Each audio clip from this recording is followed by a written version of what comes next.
Nasubukan mo na bang magluto ng adobo sa Royal? Kung hindi pa, para sa'yo ang video to.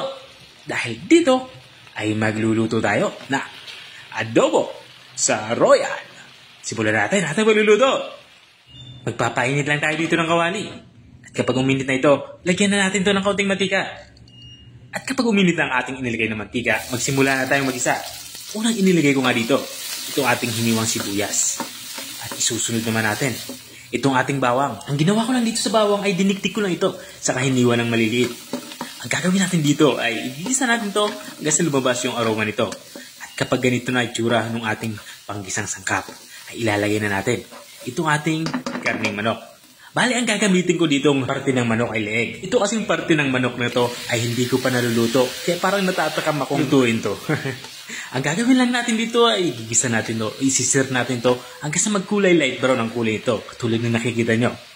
Kapag ganito na itsura niya, ay maglalagay na tayo ng mga pampalasa. Unang inilalagay ko nga dito, itong ating pamintang durog. Maglalagay na din tayo dito ng toyo. At para sa ating sabaw, maglalagay tayo dito ng Royal. Dahil nga adobo sa Royal yung ating lulutuin. Ang gagawin ko lang dito ay hindi ko to ubusin para hindi naman sobrang dami ng sabaw. Kinalahati ko lang. Kung andyan ka pa rin at nanonood hanggang dito sa parte ng aking video, ibig sabihin na interesado ka sa aking niluluto. Baka pwede mo na may comment kung taga-saan ka para alam ko kung hanggang saan umabot ang aking video.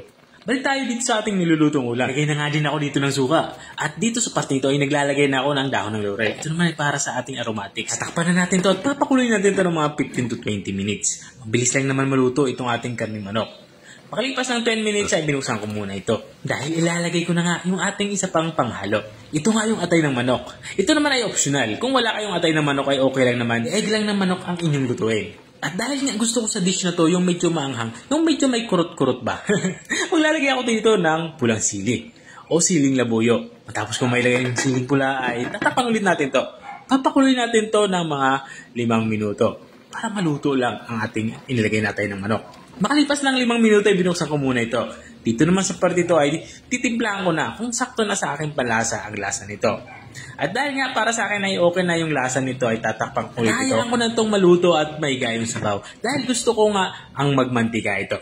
At makalipas ng ilang minutong pagpapakulo ay naiga na nga yung sabaw at nakuha ko na yung gusto kong mangyari. Ang magmantika nga ito. So nakikita nyo, grabe, nakakatakam. Panigurado, ubos na naman yung sinaing na kanin nito. Ito na nga yung ating adobong leeg ng manok sa Royal. Kung nakarating ka hanggang dito sa dulo ng aking video, maraming salamat sa panonood.